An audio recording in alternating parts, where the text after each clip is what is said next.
చెయ్యి కాలకుండా dry fruits laddu చాలా సింపుల్‌గా చేసుకోవచ్చు. ఫస్ట్ పాన్‌లో నెయ్యి వేసుకొని హీట్ అవ్వనిచ్చిన తర్వాత చిన్నగా కట్ చేసుకున్న బాదం పప్పు, పిస్తా పప్పు వేసి కొద్దిసేపు వేగనివ్వండి. ఎందుకంటే జీడిపప్పు ఫస్టే వేసేస్తే బాగా వేగిపోతుంది కాబట్టి.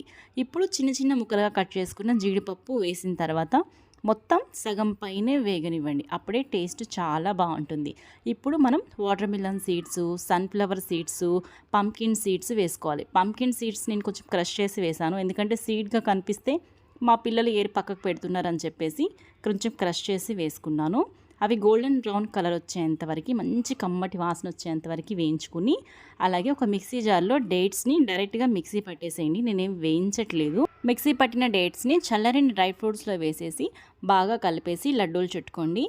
ఎంతో టేస్టీగా ఉండే డ్రై ఫ్రూట్స్ లడ్డు ఈజీగా మనం ఇంట్లో తయారు చేసుకోవచ్చు. మీకు నచ్చిందా? అయితే తప్పకుండా ట్రై చేయండి.